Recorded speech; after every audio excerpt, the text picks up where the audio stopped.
Hello, and thank you for attending um, Financial Fitness First Fridays, a wealth building series for justice involved individuals. My name is Waleisah Wilson, and I am the founder of New Life Second Chance Outreach Incorporated.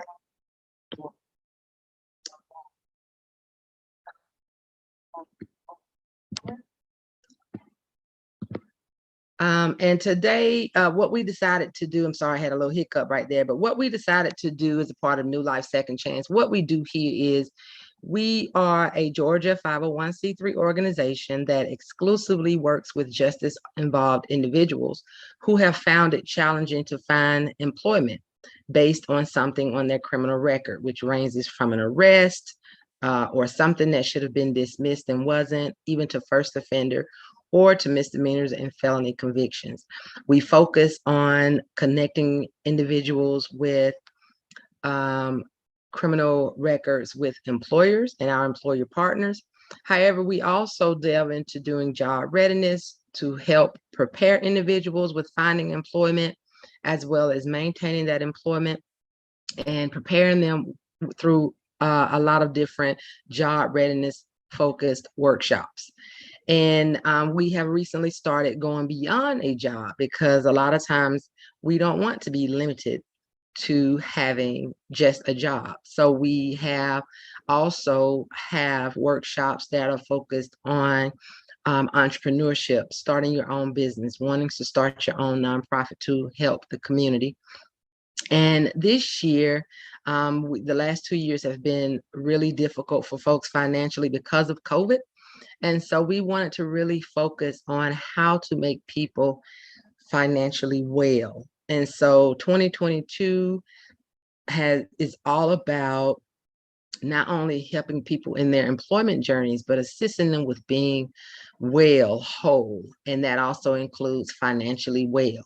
And although all of our events are open to the public and free to the public, we target specifically individuals who are justice involved. And we hope that you will enjoy this presentation, benefit from this presentation, and that it will help you on your financial journey. And that's just a little bit about my organization. Now, just briefly about me, I am the founder of New Life Second Chance Outreach. I am also a criminal justice reform and disability activist and organizer. I am the owner of two businesses, Phoenix Recruiting and Employment Services, where I assist individuals with starting their small businesses and nonprofits. I'm owner of Beautiful Pride, which is an online e-commerce store that sells t-shirts and hoodies and masks to get and engage conversations with the things that you love and you take pride in, specifically social justice issues. And I'm a workshop training facilitator, and this is what I have a passionate with doing. I love doing trainings that empower individuals to be self-sufficient. I have two master's degrees, one in human services and one in nonprofit management, as well as a graduate certificate in criminal justice, just in case you were asking what it qualifies for me. But I think what most qualifies me is that out of all of that, I am formerly incarcerated. And I did not say that first because that is not who defines who I am as a person. So we will go ahead and get into our presentation. I wanted to first let you know as a disclaimer that this webinar is provided for educational purposes only and is not meant to be a substitute for financial, legal, accounting, or other professional advice. There are considerations that will be unique to your financial situation. If you have specific questions about how to manage your money professionally, please consult a professional. All of the resources that are provided throughout this presentation are resources that have helped the presenter, me, on my personal journey to financial wellness and that have been used to empower others on their journey to financial wellness as well, and should not be received as professional financial advice. Again, I am using these resources. A lot of times we get people who get successful in certain ways and they want to hold it all to themselves. Well, I don't want to do that. Even though I'm not where I want to be, financially, I am way better than what I was. And so I'm excited to have you join us and to be here for this presentation.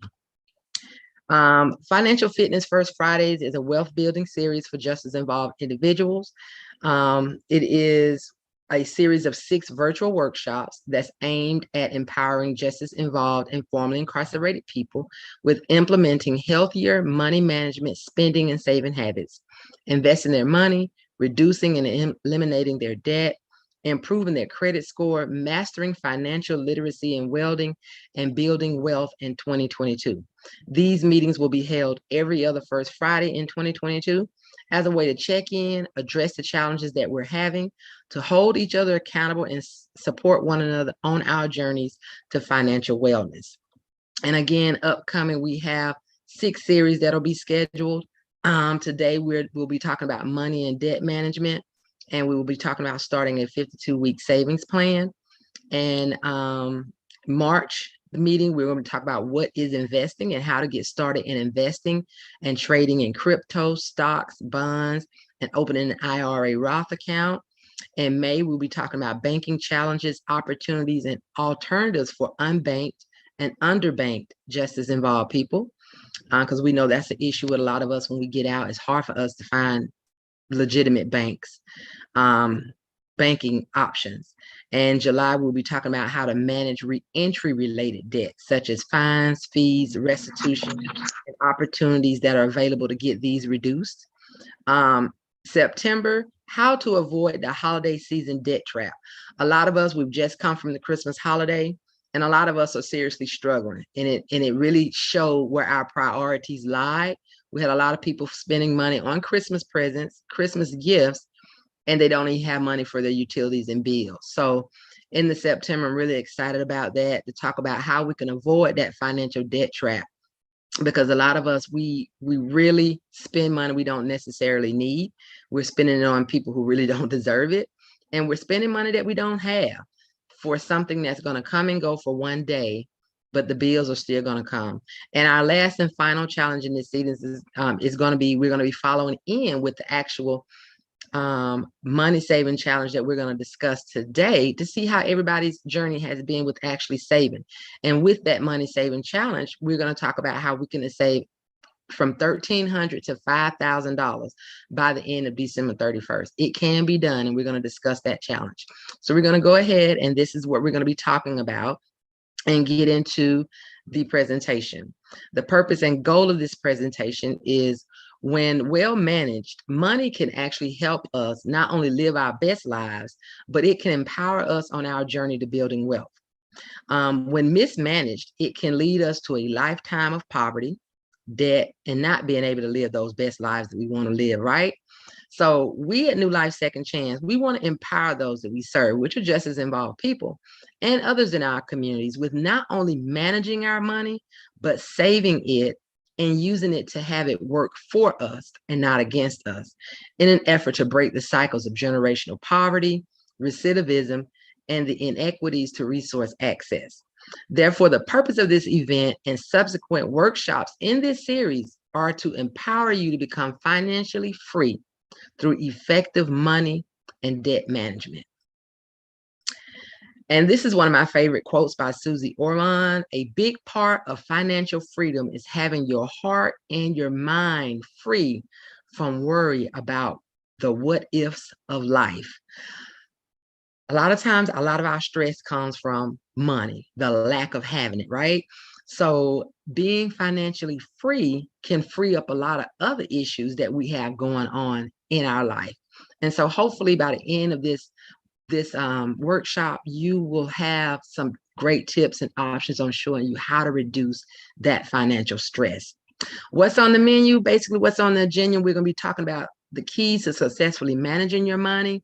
What is a credit score and why it's important? We're going to talk about recognizing some scams and avoiding ID theft, how to save your money. And that is how we're going to round everything out. Right now, we're going to do a quick poll. I'm going to see if we're going to do this. This is the first time we've really done the poll, so just be patient. Here we go.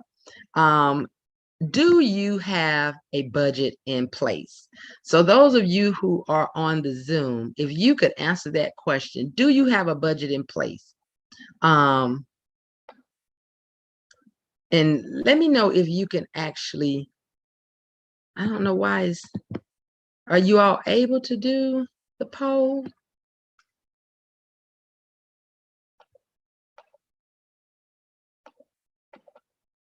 Okay. Okay, there we go. Got some people responded. Okay. So we're going to end the poll. So half of you don't have half of you don't have a budget in place. And that's okay, because a lot of us don't have a budget in place. So that's okay. So right now, a lot of folks don't have budgets in place. So right now we're going to talk about what is a budget and why is it necessary. A budget is like a navigational map or a financial GPS. Imagine being out on a ship in the middle of the ocean, but without your map and your GPS to guide you and navigate your path to your end goal and destination. So without navigational aids, you will likely get lost, and you're either going to get to your destination later than you expected, or you're not going to get there at all. You're going to get completely lost. And although you can still get to your final destination without a map, getting there on time or effectively will be challenging with a map or the GPS. So it's going to be better that you have it. So it's not saying that you're not going to get there, but it'll take you the long way to get there, or you may not get there at all. So having some type of map, road map, or GPS to get there will definitely help you achieve your goal. Therefore, making a budget helps you navigate and help you reach your financial destination more effectively and without as many challenges as not having one. It ensures that you have your expenses and your savings together. We already did the poll. I did the poll. We did it backwards. So we're going to talk about some budget plan tips. When you do your budget, one of the biggest tips to do is to do your budget based off your net income, not off your gross. Is what you bring in. And also, when you get ready to prepare a budget, you want to write it out. You want to write it out. And I am really big, and I've had to learn this over my journey, not just in my financial journey, but also in my journey as an entrepreneur, my journey in just doing basic things. You have to write your vision and make it plain, right? That's in the actual Bible. Write your vision and make it plain. You want to be able to see where you're going. And that is what a budget does. It allows you to write it out. Now, if you don't want to write it out, you can use like a Google spreadsheet or any other type of computer spreadsheet that you feel more comfortable with doing. But it'll definitely help you on your journey. And then when you do that, you want to be honest about what you're putting down. Don't lie about the amount of money that you're actually spending eating out, because you're only hurting yourself. You need to be honest and transparent with yourself about the wants and the needs that you're writing down. So if you know that you're only spending $1,000 on your basic needs, and you're actually taking out of your grocery money to go get your hair done, or you're taking out of your light bill money to go and get your nails done, that is something you definitely need to look at and be honest with yourself about your wants and your needs. And finally, I want to tell you to stick to your budget. If you know for a fact that you have placed yourself on a strict budget where you're saying, I'm not going to spend any more than $25 eating out, then do that. Don't overdo your budget. And I was really, really bad about this, especially when it's time to go to the grocery store. Because one of the things, and that's where I had to also write my vision and make it plain. I am so bad about going to the grocery store when I'm hungry or when I'm just lazy and don't want to cook. So what do? I go into the grocery store and I come out with the entire aisle 14 because I went in without a plan. I didn't write my vision down. I did not go in with my shopping list. And that is what a budget does. It keeps you from overspending what you should not be spending. So you want to stick to your budget, just like you want to stick to your shopping list. You go in for 5 items, get your 5 items and come out. So you want to stick to it. And the links that you see here, I will make sure I send those to you, those who registered and those who attended. If you want the links, you can drop them in the chat. If you're joining actually in Zoom, and we'll send it to you. And if I can get a chance, we'll probably be dropping them in the chat as well. But just want to make sure you stick to your budget. How should you spend your money? Now, most of the financial experts will tell you there's a 50-30-20 rule. Me personally, I don't follow the 50-30-20 rule, and I will tell you why I don't follow the 50-30-20 rule. And the 50-30-20 rule is what's general. But because some people make more money than others and can afford to do certain things and divide their money 50-30-20, some people don't make that kind of money. And so because some people don't make that kind of money, you adjust your budget. And because I'm not where I want to be right now financially, I can't do 50, 30, 20. And that's okay too. So I do a different kind of budget, and we'll talk about that later. But generally, when you want to do your budget, you want to do the 50, 30, 20 rule. That means you're already going to be budgeting, getting your money off of your net, right? So out of your net. So for instance, you bring home, we're going to make it an even number, where we can do something that's even. So let's say you bring home $400. This is your net. And if you bring home 400, 200 automatically should be going towards your needs. Needs, which we're going to be discussing in a minute. Your basic needs. What you need or you're going to die. Your rent, your lights, you know, gas in your car because you know you got to go to work. Those kind of things. You want to spend 50% of your net income on your needs. Now, according to this rule, you want to spend 30% on your wants, which is you want to go out to eat, you want to get your nails done, you want that new iPhone you saw, and then the other 20% should go in savings and debts. Now, me personally, I'm not going to say what I used to do because I think I was actually spending way more than what I was like completely out of the balance. But since the last couple of weeks in December, I've decided to not do the 50, 30, 20.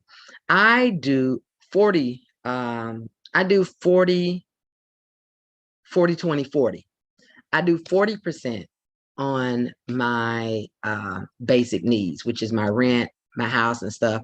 And then I do 20% on wants. I decreased it from 30 to 20% because a lot of my wants are stuff that I don't need. Cigarettes, eating out, ordering Netflix movies, stuff that I don't need. So I figure if I'm going to take money from anything, I probably should not be taking it from my basic needs. But I decided to take it from some of my basic needs and some of that. And the reason I took some of it from my basic needs is because I felt like 20% to be divided between savings and debt. I don't feel that you should be taking money out of your savings account to pay debt.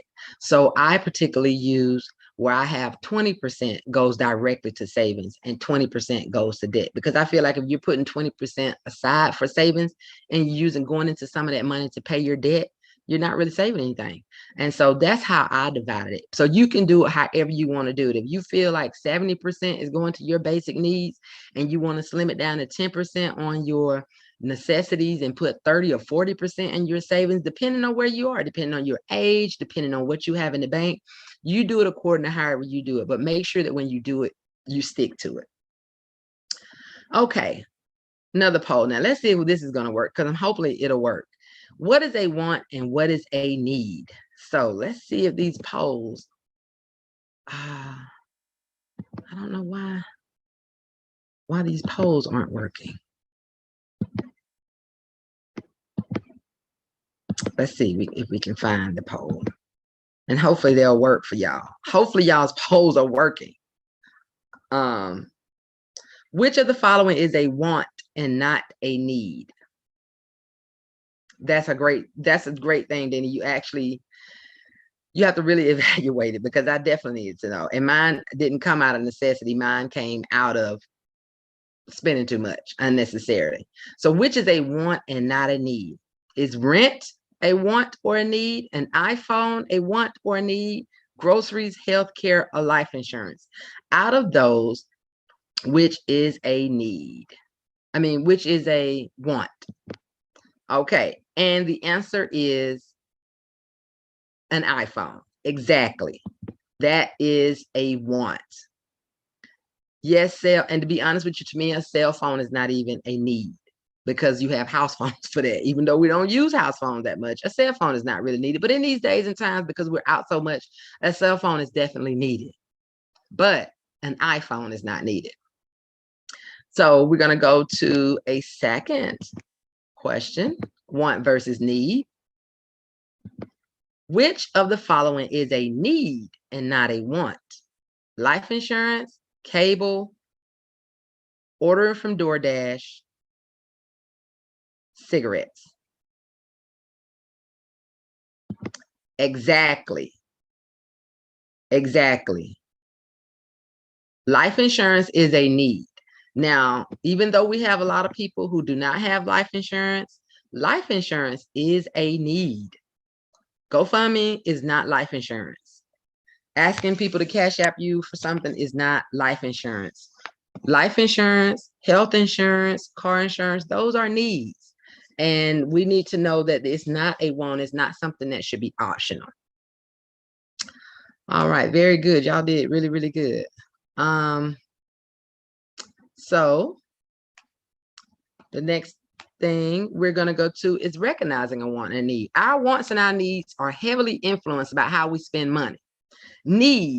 A need are things that you need to live a healthy life and would greatly inconvenience you if you did not have them. These are basic things that people must have to survive, such as food, clothing, and shelter. Resources that they need to do their job, such as reliable transportation, of course, the gas has got to go in your car and the tools of your trade, and resources to help build and protect those assets so that it can meet the future needs, such as emergency savings and insurance. And I just listed a few of my needs. Now, food, not dining out, utilities, housing, which you should only be spending 20 to 30% of your gross income, your net income. I put gross, but it's actually 20 to 30% of your net income should be going on your rent and your housing. Life insurance. And for some people say it's not. I personally don't think it is, but because I don't have children at home, I can't say. But to me, I don't think daycare is a need, because you could always stay home and watch your own children, or you can get family members to do it. But some people don't have those type of supports. So for some, daycare is definitely a need. And some people may, like I said, depending on how you putting them in your list, it may be in one person's need list, and it may be in another person's want list. Credit card payments, those are not wants. If you want your credit to be better, those are not wants. Those will need to be needs. At least the minimum payment, that is a need that needs to be done, because at the same time, even though you won't die without doing it, it is something that you need to be able to maintain. Your rent should be your rent and your house. I wouldn't necessarily say your rent, but your housing expenses should be no more than 20 to 30% of your income. If you are getting your check and yes, if you're getting your check and you're spending 50 to 75% of your entire check to rent, light, gas, taking care of your actual house, you don't have money to set aside for your self-care. You don't have money to set aside for savings. You don't have money to set aside to pay debt, because everything is going on your rent. So and then that gives you a good scope that if you're somewhere and, for instance, you bring home $1,000 a week, let's say you bring home $3,000 a month, but your rent is $2,000 a month. That is a good indicator that you're living above your means. There's nothing wrong with having $2,000 of rent when you've got at least $6,000 or $7,000 a month in income. But when you are over 30% of what you actually bring home is going toward your rent, you are living above your means. So wants, something you desire and are nice to have, but you don't necessarily need them in order to live and survive. Despite they may cause some minor inconvenience. These are upgrades. You got to have this fancy $6 bottle of ketchup. That's a regular ketchup. You got to have name brands and other things that'll be nice to have, but they aren't necessary for living, earning, or protecting what you have. These are shopping, dining out, your hobbies, That's good. subscription services like Netflix and Hulu, gym memberships, and weekly mani-pedicures. You don't have to have those. So those are your needs. Now, savings, emergency savings. This is the 20% that they were saying it should be for 50, 30, 20. For me, I ended up taking 10 from my 50% because I bring home a lot more than, what I normally would. So I took 10 from that, and I took 10 from my wants, because some of that stuff I don't need anyway. And I used it to make sure I have a separate 20 for my savings and 20 for my debt. So in your emergency fund, and we should know this, really, COVID taught a lot of people who lost their job. Sometimes not just one person in the house lost their job. Both people in the household lost their job. People didn't have $300, and I was one of them. So in general, when you have an emergency fund, you should have at least 6 to 12 months of living expenses saved up in your fund. So if your rent, between your rent, let's say your rent, your lights, food, gas, if you spend at least $1,000 on that every month, you should have $6,000 to $12,000 saved in your emergency fund. Now, a lot of people can't save that kind of money, but you should have at least 6 to 12 months of living expenses in the event that if for some reason you cannot go to work, you lost your job right now today, you'd be able to say, I can pay my rent, my lights, my water bill, my gas bill, and get groceries in my house for the next 6 months to a year. So, and if that's not what you're not able to do, then you can put that in your vision board, your financial vision board, or what it is that you want to do. Also, work on a retirement account. I'm 46, and I never knew that a 401k was a retirement account. So this is something that I'm kind of working on now. And I'm actually going to work on trying to open up our Roth IRA and a few other things later down the line to help me with that. But these are some things that I want to do. As far as debts, you want to keep a little separate money aside for your credit card payments, your student loans, and your personal loans, and not really go into your savings, because eventually you'll be running through your savings money. What is a credit score and why is it important? Credit scores is a numerical value that's developed to make it easy for lenders to see how creditworthy you are. At the moment, you have the Fair Isaac Corporation has 90% of credit score business. So odds are your lender either uses their number directly or part of their own form, and this is not the same as a credit report.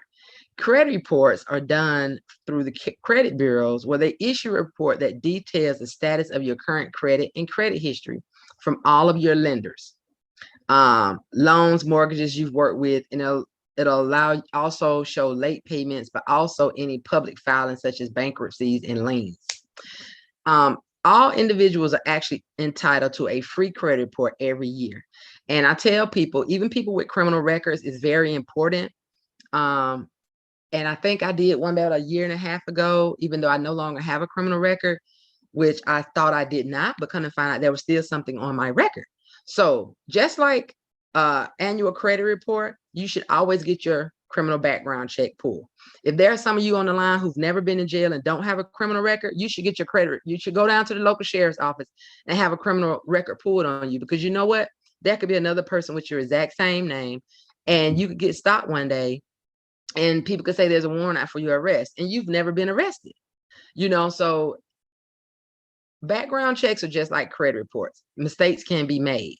Don't let it be somebody in your family that done got stopped and y'all look alike or y'all got a similar name and they decide to use your name. These things happen. So just like you should be getting your background check pulled every year to make sure you're checking for mistakes and discrepancies, you should do the same thing with your credit report, and you can get one free to you by going to annualcreditreport.com. And when you get that credit report, this should be one of the things you do as well when you get ready to prepare your budget. You go through all of those things to make sure that the information does belong to you and that it actually is something. And this is where you want to start too, when you want to start talking about trying to pay some of those things off, or saying, wait a minute, I did pay that off. Why is it still showing on here? Or the balance should only be 500, but they're showing 1,500. These, you can correct a lot of stuff when you get your background check pulled. And your credit history goes back as far as 7 years, where a lot of things are supposed to fall off, 10 years for Chapter 7 bankruptcies. And a lot of people, I didn't know this, but I did not know that if for some reason something is supposed to fall off your credit report after 7 years, I would do something stupid like call them and say, I want to do this, and not realize that I just started my 7 years old. And this is what somebody told me when I went to go get try to work on my credit report. And they was like, don't. If it's supposed to sit there 7 years, let it sit there 7 years. Because once you start initiating contact or going to try to pay something on it down or whatever, you basically started your 7 years over. So now I learn how to just leave it alone. And also, a credit card is issued by lenders such as banks, credit unions, and department stores that let you pay for things without cash. I wish I learned some of the stuff that I'm learning now in my adulthood as I did as a youth, because in my household, nobody taught us about money.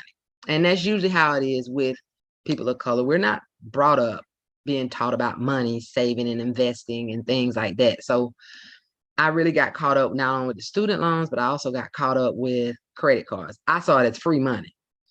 And no, them folks want their money back and you got to pay it back. So I'm in that stage now. So if you want to check your credit reports annually, you should always want to check your credit reports annually for errors and signs of identity theft. Right now, as a matter of fact, 2 months ago, I found out there's been another address on my credit report. And what I was so upset about that my credit card company and some credit card companies, banks, they'll automatically change your address when a change of address is submitted through the post office. Now I'm thinking you shouldn't be changing my address without me calling you, telling you it was changed. But no, credit card companies and a lot of people you owe debt to, including your bank, for some reason they get these notifications when a USPS change of address has been done. So I had been noticing them saying, we sent your new card out, your new debit card is going to this, and I happened to pull my credit report, and there was a new address in a whole different city that I've never lived in. And come to find out, even though it wasn't scam, I don't know, I didn't realize that the person I happened to move, and this is the first time it's ever happened in my life. I moved into a house where the last resident had the same last name as me, Wilson. And when you get those change of address cards, they say you can change address for individuals, you can change it for a household. That person was a Wilson. They changed the entire household. Now, despite me having already did a change of address from my old address to this address, you would think the post office would say, wait a minute, this got to be two different people, because this one is coming from Peachtree Street in Atlanta to this address, and this person is leaving this address going to a new city, but they did not. So I wasn't getting mail at my house, because all of the mail that was coming to Waleisah Wilson, of course, was being forwarded to this new house, because they had did a change of address in the entire household, and all they recognized was the name Wilson. But I do have a friend who has done it where scammers would actually change their address. They would go to the post office, and they don't actually ask for proof of the address, that they just tell you to change the name. You sign at the bottom of whoever's in the house. They were actually getting credit cards and order them in her name, and she never knew. And so we have to be very careful. So that's why you want to get they're free anyway. And they did it last year, but they're also doing it this year. Not only you don't have to now, normally you get it once a year. Now, because of COVID and the rampant fraud that's going on, you can actually request one every week up until April of 2022. So if you need to get it every week, get it. It's free. And you can get it and get it requested every week, so you can see how your stuff is changing. Okay, managing and eliminating debt and improving your credit score. For one, you want to start being able to do that by ordering your free credit report. You want to avoid late payments. You want to make on-time payments. And some of the things that help me avoid late payments is I've had to set up auto pay. I've had to set up email alerts and text alerts. And yes, I set alarms at my phone. Like, I'm really bad about it. Pay the statement balance. You have when you get your credit card statement, you have a statement balance and you have a current balance. You want to pay the statement balance, and we'll talk about it later as why paying the statement balance is better than paying the current balance. You want to, and to me, what helps me is to have all my money coming out at the same due date. So if that means the first of the month and I get paid on the first of the month and I'm being broke for 2 weeks, that's fine for me until I get paid again. But it just makes it easier for me, and I just have all my stuff come out at the same time. You want to avoid payday loans. This is a trap I've been in several times, but you want to avoid payday loans as much as you possibly can, because some of them charge outrageous interest rates. I see you, Dina. Some of them charge outrageous interest rates, sometimes well over 500%. Some of them appear to charge, they'll charge manageable fees. Sometimes it seems like those fees are manageable, but when the borrower, sometimes you have to go and renew the loan. And every time you renew the loan, those fees add up. So the average payday loan is renewed 3 or 4 times, sometimes 5 times before you actually pay it in full. And what do those numbers look like? A borrower who can borrow $150 for a $30 fee but they can renew that same loan 5 times before paying the loan in full, including the interest. And over a course of 5 pay periods and 5 different renewals, you've paid $150 in fees. Okay, then you had a question? Yeah, I wanted to know, was there a way, because I hate the way my bills are split up, and for you to say that, you know, I try to get them mostly to the end of the month, and then that way, you know what I mean? But I wanted to know if there was a way that you can actually get your bills, the due date, around the same time. You can just call and you can request them. You know, most of the times, like with me, in my car note, my problem is I try to pay some of the other stuff in the first, and I was forgetting that my car note was in the 15th and some stuff was on the 20th. It was like, wait a minute, I got stuff due. I have bills due every month, every week of the month, and it was just becoming confusing. So that's when I decided to say, not only am I going to start setting up auto draft, but I actually called them.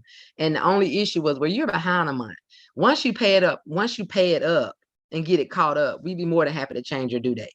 You can do that with T-Mobile. You can do it with your cell phone bill. You can do it with your car note.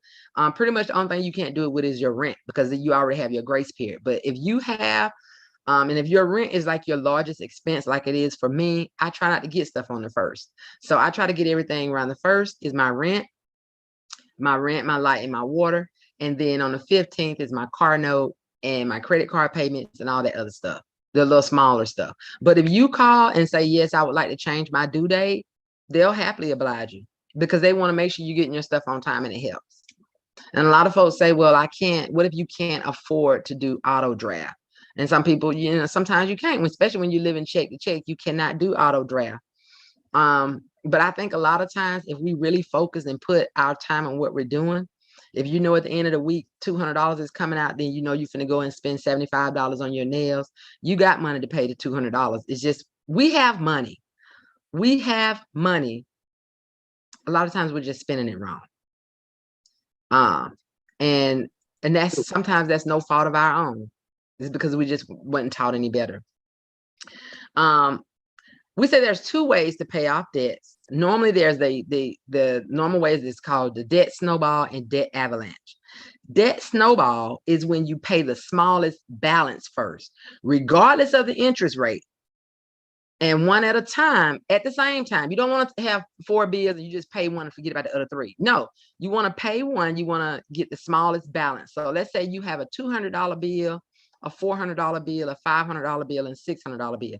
You're not looking at the interest rates. You're just looking at the balance right now. But you want to pay the smallest first and make minimum payments on the other ones. Once you get the $200 paid off, then you go to the $400. You want to pay that. If you can pay the $200 off in full, that's fine. But the debt snowball effect is where you pay the smallest balance first of the bill.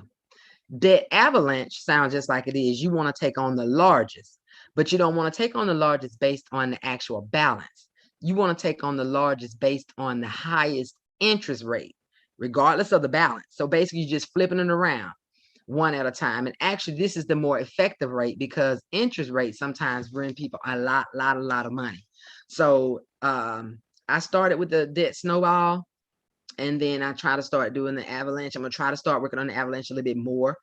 But definitely tackle your debts in one of those 2 ways. Are you dinged every time an inquiry is done about your credit? Yes. Now, when you start looking for a home loan, which I just found this out last year,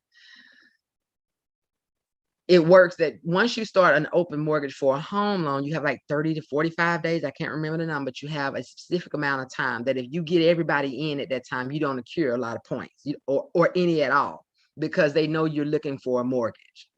But you have like soft inquiries where people may do that. So let's say you got self-lender, or you have a loan that they randomly check stuff and they want to just see how some things are going.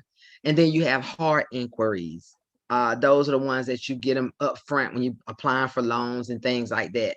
From my understanding, soft inquiries are when people want to do refreshers, just go back and check, monitor what you have been doing, as opposed to something that's hard, like applying for a car or something major.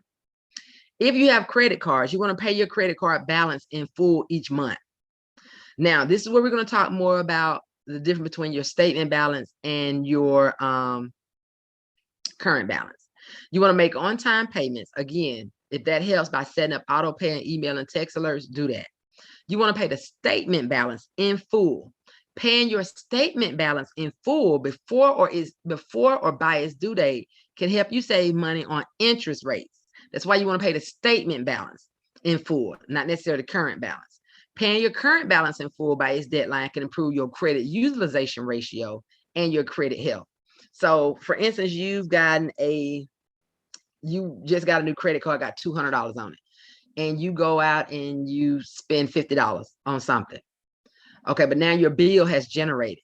So now you got your bill in front of you and it has your statement on it. But then let's say you paid $25 of that, but it hasn't reflected on your new statement yet. But you want to pay your statement. The statement is showing that you owe 75, or your statement is showing that you owe 50, but it hasn't really processed that last payment you did. So the statement is showing 50. That's what you should pay, the statement balance, and then pay it in full.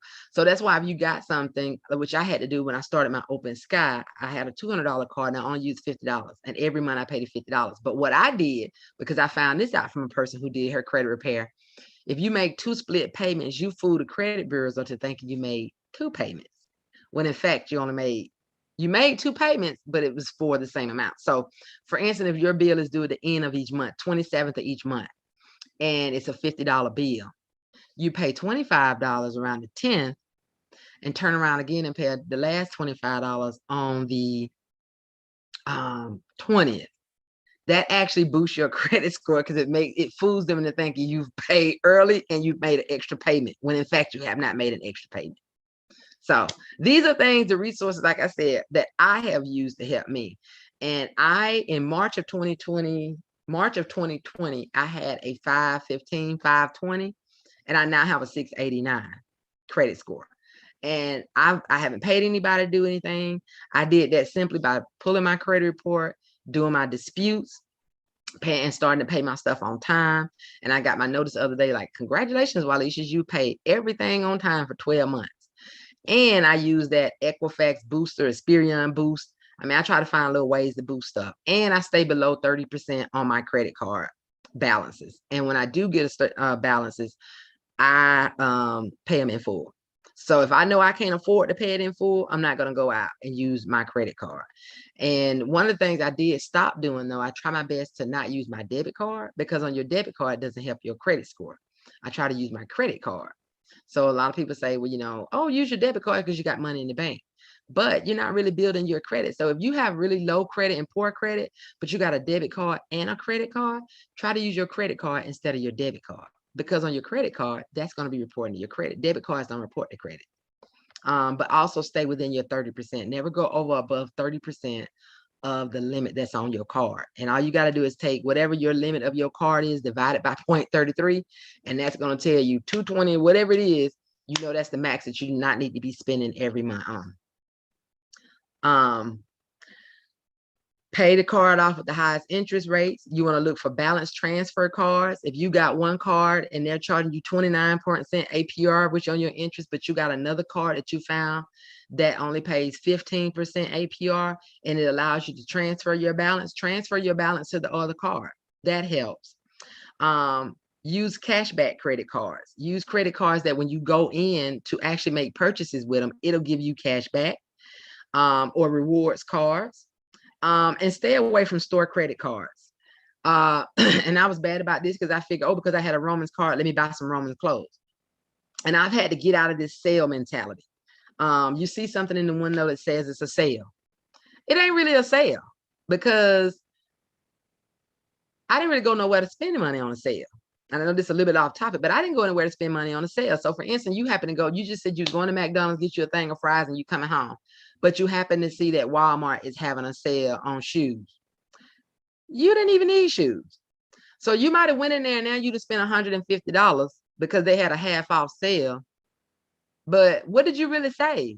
Because you just spent, SPENT, $150. What you would have saved is had you got in your car and went on home. So I having to learn to stay away from store credit cards because you feel obligated to buy from them because you figure you got a credit card. And to be honest with you, it can only be used at that store. The rewards can only be used at that store, and with me, it was just a waste. Me buying clothes, wasn't buying them, and they were still sitting there on tags, and I just bought it because I had a credit card. So your best, try to avoid store credit cards. How to boost your credit score: pay your bills on time, make loan payments on time, don't max out your credit, no more than 30%, keep your balances as low as possible.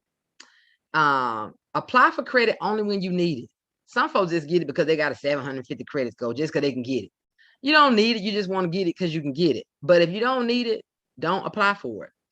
And invest in building a strong credit history. And that goes over the time of making sure your credit history is good. So that's how you can boost your credit score. How I personally built my credit score is I opened an Open Sky credit card. It was a secure credit card. And when I made this was 660. I use this fly from a credit thing that I teach outside of this, but this was I think was in October when I did this, and now it's like a 689. So it still has gone up like 30 points. But that's also because I just opened a self account in December, a self lender. So what it does with Open Sky, it was a secured credit card. And with the secured credit card, they gave me $200. Okay. On that $200, I divided it by 3. So I said I shouldn't spend no more than $50. Well, I actually spent less than $50. I filled my card with tank gas once a month, and I paid it all off in time for the due date, except $1. I left $1 on there because I didn't want to say I utilized the entire balance of my card. And then in December, I opened a self-lender account. And basically what that is a loan that you're paying yourself. You pay them every month to report to your credit. And at the end of 12 months, they give you your money back minus their fees. And so I have it where I'm paying $48 a month with self. They take it out of my account every month, $48. I don't know what 48 times 12 is, but we'll round it up to 50. So that'll be over $600 that next December, that if I want that $600, I can get it. And they only charge, I think, like $39. So minus their fees, I'll have my money. So it's a savings account that helps you save plus reports to your credit. I love self-lending. I just started and I was like, okay, so that must be where them extra 20 points then came from. So I'm loving it. Level credit promises to raise your credit scores by average 20 points in 2 months.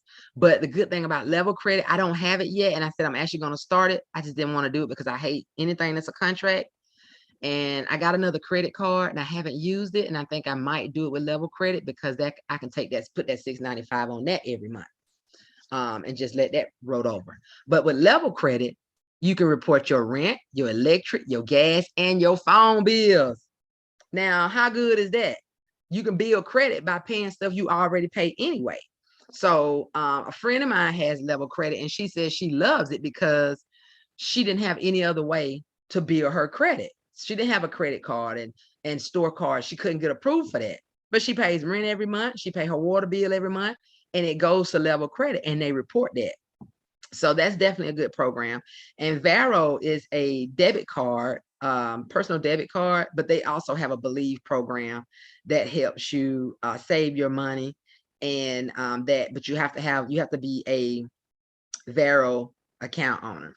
So that's some of the ones, the things that I've used. And these are just some things I'm gonna drop in. Make sure I give them to y'all, email them to you, these resources, so y'all have, you don't got to worry about trying to say the chat or anything. I'll make sure I send them to you.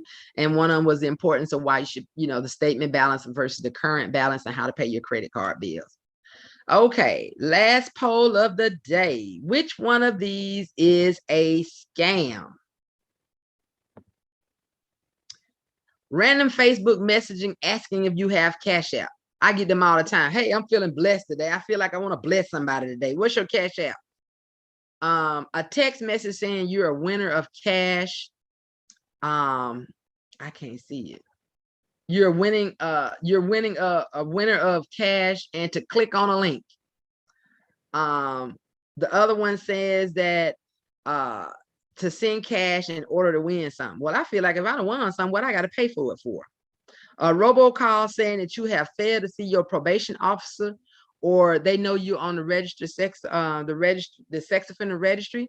Now, this is one that has been going out in 2021 that a lot of people who are formerly incarcerated were being targeted by. These robocalls saying that you failed to see your probation officer, or the money that you sent to your probation officer, we did not receive it and we're about to put out a warrant for your arrest. Or you failed to register as a sex offender, and if you did not do that, you need to pay this amount to avoid rearrest. An email asking you to help someone out of the country because they're a king or royalty and they're sick and they can't access their funds and they need your help accessing their funds. A request to send money via wire transfer in order to claim your money. A request to send money to a property owner out of town for a key or rent deposit to a rental property that you've never seen. Attend a job interview or investment program via WhatsApp.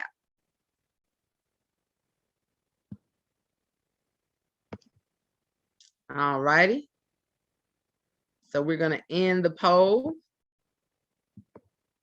And I can't see what's on y'all's end, but someone said text message. That is a scam, but all of the other ones are scams as well.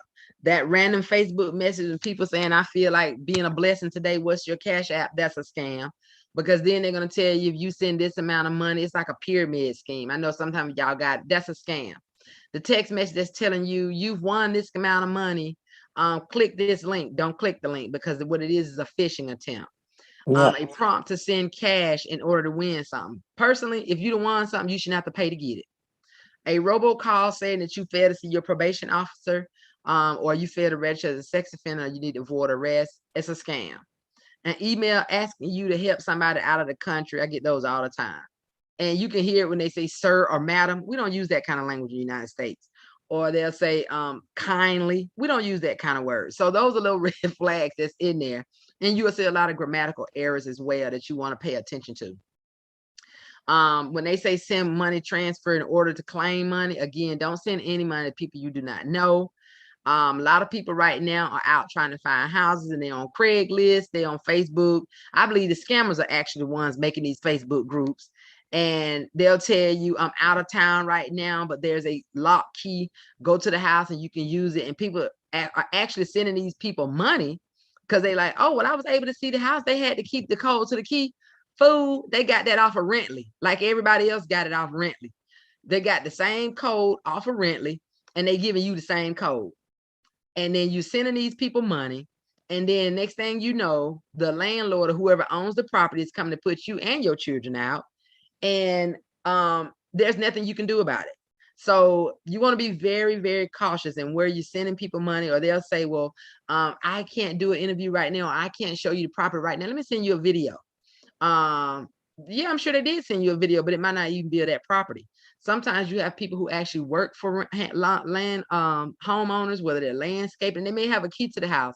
They didn't want to make a second key to the house, and now they done rented a house to you that they don't even own, and you done moved in. You done drove from out of state to move to this property, and you're not even supposed to be in the house.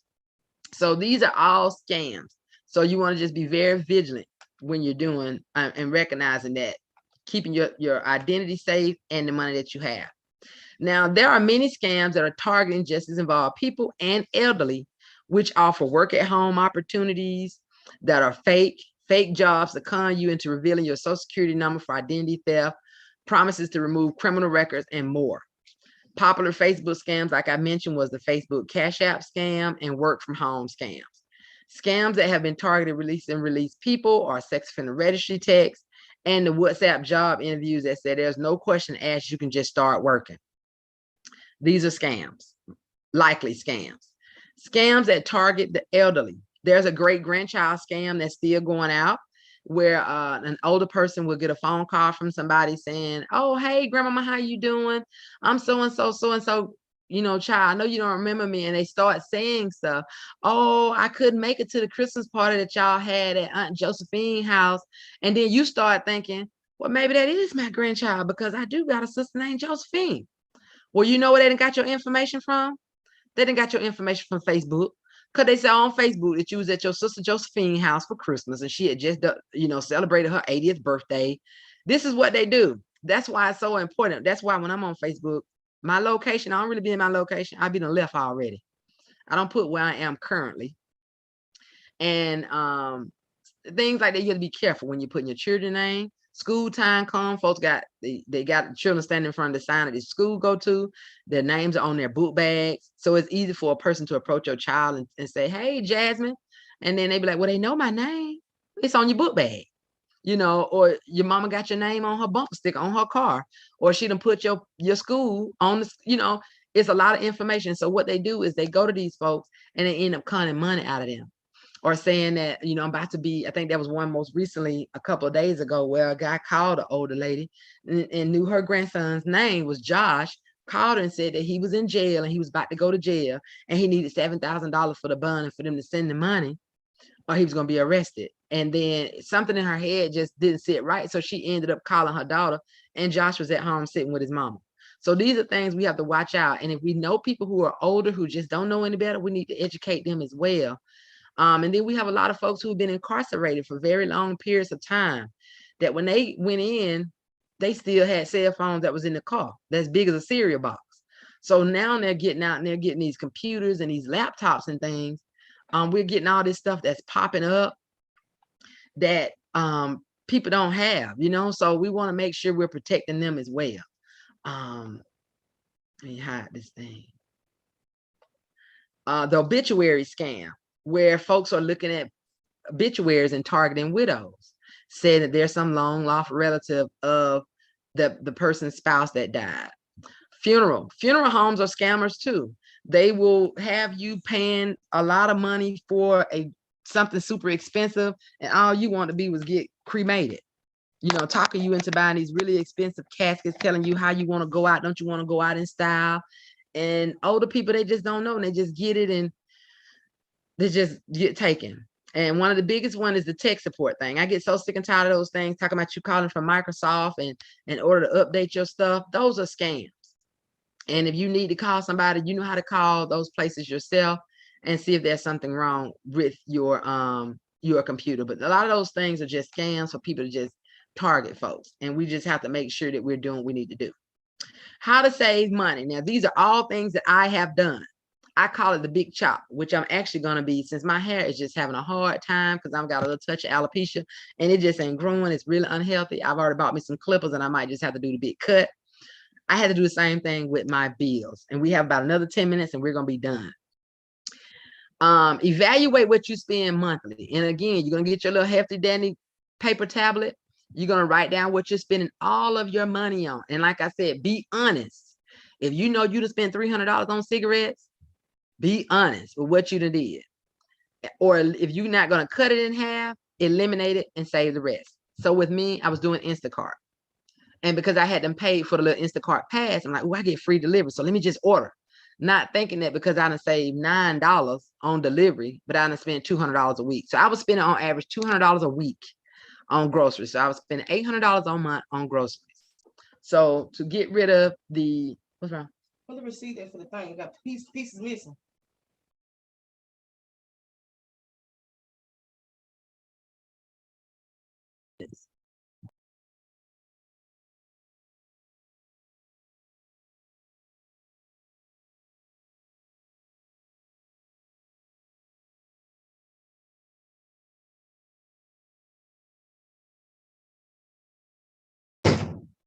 And so, excuse me. So what I did with Instacart is now instead of me spending money every week, I only do Instacart twice a week. And I'm probably going to end up doing that because it's just out of laziness. That I'll just do Instacart maybe once, if not just completely eliminate it. But what I did was I was spending about $200 a week, $800 a month on Instacart. So now I've cut it down to just doing it twice a month. And what I do is I take that other $400 that I've saved and I put it in my savings account. DoorDash, I didn't need to be eating out anyway, so I cancel my DoorDash pass and I don't order out. So normally I would order out every week from DoorDash, and that was about $30 to $40. So every Friday I put $40 in my savings account because that's what I would have spent on DoorDash. Cigarettes, my packs of cigarettes are almost $9 to $10 a pack. I was buying 3 packs a week, so that's $30 a week, 30, 60, $120 a month on cigarettes. So now I only spend about 2 packs of cigarettes. This last week, I only spent 1 pack. So I save myself $10 to $20 a week. And every week I put that $10 and $20 in savings. Alcohol, I don't drink alcohol, but I usually buy like a bottle of wine a month and just sit there. So now I'm not buying the wine because I still got like 4 bottles down there. Eating out, I was eating out, not only just ordering Instacart every week and then ordering DoorDash every week. I was eating out 2 and 3 days a week. So again, groceries was just $200 a week, but I probably would spend almost $500 a week eating out, period, all week. So now there's no more eating out. Now, in the month of January, I'm doing a 30-day fast where I'm not eating out at all. All of my favorite foods that I like, I'm cooking at home. Some of you may have seen it on my Facebook page where I did my version of an Impossible Whopper. I did a vegetarian and bean burger and made my own Chinese food, stuff like that. But starting in February, if I choose to eat out, I only eat out once a week on Fridays as my way of paying myself. And I'm going to get in my car and go get it. And I'm going to get something off the value menu, like Wendy's 4 for $5 or something like that. And if I want to do something to spend a budget, I'm going to do something on a budget and that's it. But 9 times out of 10, I probably won't. And then entertainment, that's like when I go out to karaoke or going bowling or something, I just end up cutting that out because when I go out to do that, I tend to buy food, I tend to buy alcohol, and I spend more than I do, which I tend to smoke more when I'm drinking. So some things are triggers for other things. Netflix and Hulu, wasn't using them anyway because I have this free Peacock and Tubi and Pluto. So I ended up canceling that. So that was almost, I think, $12 for Netflix and it was like $10 for Hulu. I saved that and put that in my little saving jar. And then there are just things that I just don't buy anymore. I used to buy a lot of name brand stuff, and I try to do the generic stuff. Instead of me buying mayonnaise, I tend to eat a lot more avocado because I was paying like $4 for my little Miracle Whip stuff. I buy avocado and I use that sort of as like my mayo. So little things that I try to do to help myself. And I think if you do the same thing, you'll save the money, but don't just not do it. Do it, but take the money that you would have spent and put it in a jar. And at the end of the month, you will see exactly how much money you were spending and how much you ended up saving. So to start saving, you want to open a savings account, stop over borrowing. Just because somebody said they'll give you $3,000, but you only need $1,000, don't take the $3,000. Stop loaning to family and friends, but you can't afford to give them. So when you're loaning to people, expect to not get it back. If you can't afford to not get it back, do not loan it. Do not loan it, because that creates not only you having a financial hardship, now you and your sister and your cousin have fell out over money. So if you cannot afford to give it to them, do not loan to them. Also, say no more often on things you do not need or will yield good fruit. So if it's not good for you, and this includes people as well, people asking for stuff, say no more frequently. And of course, I learned that from my good friend, Miss Sharon. No is a sentence. And you don't need no explanation of why you're saying no. Can I borrow this? No. Why you say no? Because I said no. Period. That's it. I don't have it. I ain't got it. We're in the middle of a pandemic. So no, we ain't got it. Save the money you would have spent. Again, don't just save, not spend the money. Save what you would have spent. You knew you would have spent, you go get your nails done every week and you normally spend $100 on your nails and now you've decided to only get your nails done once a month. That means you save $300 a month. Don't spend that $300 on something else. Take that $300 and put it in your savings account. Choose alternatives to spending. So instead of going to the gym, work out at home. Instead of eating out, cook at home. Instead of paying the lady at the laundromat to wash your clothes, wash them yourself. These are ways to save money. All righty, we're almost over. Here's another favorite quote. Recast your current problems into proactive goals by Susie Orman. I love her, money queen. I love Susie Orman. All righty. If you expect your money to take care of you, you have to do what, Dina? You have to take care of your money. You got to take care of your money, Waleisah. That's right. So if you expect your money to take care of you, you have to take care of your money. I got to stop mistreating mine. Yes. All righty, that is the end of the presentation. But again, we just wanted to let you know we have 5 more sessions in this financial series, Financial First Friday series, March. And all of these events can be found on our website. at www.nlscoinc. Then go to the upcoming events tab. Next week on the 13th, we have Navigating a Virtual World. This is an introduction to Zoom. It's going to give thorough and slow-paced training into Zoom. And this workshop is perfect for people who are recently released from long terms of incarceration or who are older, who just absolutely do not know how to navigate Zoom. On the 17th, we will be having our annual board meeting. We are also interested in board members. So if you are interested in wanting to volunteer, you want to look for a new volunteer opportunity, we're always looking for dedicated and committed board members. That is the 17th.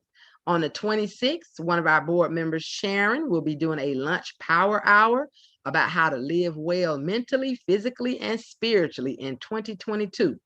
And this is a 1-hour power hour that will inspire, educate, and empower you to live and be well in 2022. And she's going to give tips on how to live your best life and be well physically, mentally, and spiritually. And on the 31st, we're going to be rounding out this month with an I Am Not Your Convict event, which is inspired by the James Baldwin documentary, I Am Not Your Negro.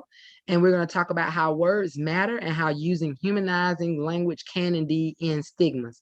And we're going to talk about this, and the purpose of this is to educate the community on certain things. I don't know if you can see it or not, but my shirt says felon. I am not a felon. It is not appropriate. It's offensive. Certain terms like ex-convict and things like that, those are improper. So we're going to be rounding out the month of how we can use our words to be more appropriate and more human-centered for individuals who are directly impacted by the justice system. And again, you can register for all of our events at our upcoming events tab on New Life Second Chance. Again, thank you all so much for joining us. Did anybody have any questions before we get ready to close? Kelton says that he was like that with Express. I know. Did anybody feel free to just come off mute and say anything if you have any final questions or comments or anything that you've done to help you manage your money to save? Okay, we got a quiet crew. Well, we thank you all so very much. And this is actually, This is Dina. This was an excellent. I want to say thank you. Thank you. You did a wonderful job. Very informative. You know, a lot of times you're so inspiring. Yeah, it's unbelievable. You do such hard work just to get persons what they need to really move toward a path of success. So I personally want to say thank you. I'm just getting to a place over this last year, I guess, just looking at what will my life look like as I'm getting older. So it's like, okay, you've been running around, and believe it or not, I just sent in my budgets and all that kind of stuff, and the money I spent to a guy that was from Hope Operation that was on another platform of ours, trying to just empower those that were just as involved and directly impacted. And so looking about home this year, and I really need that discipline. Like, okay, you need to look at what you're doing with your money. And the thing about my small savings that I do have is that one of the things someone had told me in the past couple of years ago, that your money's just sitting there. You know, okay, you got $5,000. Okay, you got $2,000. Okay, you got, but what? So really adamant about trying to get it together. And you can do it. And it's going to start with you actually writing down your current expenses and visually seeing where you are spending your money at. So when you do it, and that's how I had to do it. And I had to be honest with myself, because at first I was lying about the money that I was spending on cigarettes. So I was lying. And when I actually did, I'm like, wait a minute, that's a lot of money I'm spending. And that's a lot of money to eat. that you're spending on stuff. So once you actually write it down, you can visually see the money that you are spending. And it helps you. It helps you a lot. Okay. Yes. Hold on for a minute. Our Friday nights. Yeah, I tried to pick the crooks that you was on here. Huh? I tried to tell him he was on it. I got 5 people now. Yeah, but I told y'all we were going to do it. So anyway, I'm texting them, letting them know that this is over, but I would definitely make sure I create a flyer. I got that one, but I want one that says something to the degree of Money Smarter Financial Sessions or something, and just post it to our page and just keep posting it, and definitely announcing it in our Monday night meetings in person. Okay. Tuesday night started encouraging those to make announcements as it relates to those that are directly impacted. Okay, Okay. that's all I Okay. have. Okay. Well, if nobody else has any, Miss Sharon or Tiara, anybody else has any comments before we end? We actually are ending earlier. Awesome. Well, thank you all so much for joining us. This did stream live on YouTube and will be available to watch there. And thank you all so much for joining us. And thank you, Miss Sharon. And we look forward to you attending our future events. And please make sure you share them. Each one of them also has their Facebook event pages, which you can find on our Facebook page as well. Again, thank you all. Have a blessed day. And oh, wait a minute. You know what? That's why we finished early, because I did not tell you the money challenge. I want to show you the money challenge. And this one, the first money challenge was how to save $1,300 for the year. But then there was a second one that I found, and it does how to do it backwards. And where you could you as so much as 500, I mean 5,000 by the end of December. So I think I was gonna do that one. Let me see, it's in here because I know I put it in here, and I wanted to show it to y'all. But you can go to any one of those, oh yeah, here it is right here. And I'm gonna stop. Let me see if I can show you all, if it'll allow me to do it. There we go. This is the one that will help you save 5,000. So what you do is $25. Then this goes by the day. Now this was a little harder for folks because what is this? 1, 2, 3, 4, 5, 6, 7. Yeah, cross off 1 square each week, which is not bad. So the first week, we are at the end of this week, right? So this is the first week in January. You're going to put $25 in your saving account. You're going to exit $25 out. Next week, you'll put $35 in your account. The week after, you're going to put $45. By the end of December, the last week in December, when you put your last $200 in that account, guess what? You'll have $5,000 in your savings account. So this is one that is a little bit more for folks if they were, you know, if you have $25 or $35 to put in every week.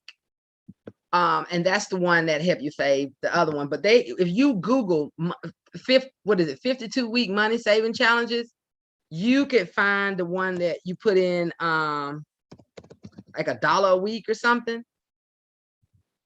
You would put in $1 a week. Yeah, here it is. Let me see if I can share my screen as well.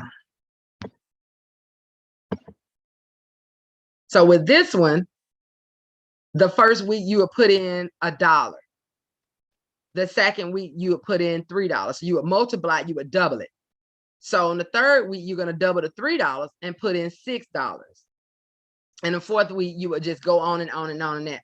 And by the time you got all the way down to the 52nd week, which would be the week of December, the last week, you'll be saved over $1,300. So I'll make sure that I keep this up, and I'll make sure I send this one to you all as well. And I might just do both of them and see which one actually, you know, worked a little bit better. I don't know if I'm, you know, the dollar might work. Maybe I just do it where I can just transfer $1 somewhere. I might do that where I'm doing that online transfer. But however you choose to do it, find you a thing. And what we're going to do is kind of follow up I'm gonna send you an email to find out which of you actually did it, like if you wanted to do it. And then at the end of December, when we do our last one, we're gonna check in December to see who's actually been doing it and see how you have been saving. But if you do that, whether you want to do the one that starts with $1 or whether you want to do the one where you can start with 25 and go up by $10 each week, you'll either have $13.78 in your account at the end of the year, or you'll have 5,000. So it just depends on which one you want to do. Okay. So thank you all again for joining us. We look forward to working with you all this year and empowering each other and becoming financially well together. And you can always reach us at www.nlscoinc.org online, or we're on Facebook at New Life Second Chance Outreach Incorporated, and all of our socials. So if you get a chance, please check us out. Thank you all so much for taking this time out to come out. We hope you were blessed with this information, that it will allow you to be empowered in your financial journey. And a lot of times it's not about pulling people out of the water, out of the mess they've made. It's about going upstream to find out why they're even falling in the first place. And that is what we want to do here. So thank you all so very much. You all have a blessed day. Stay safe and save your money. Be good.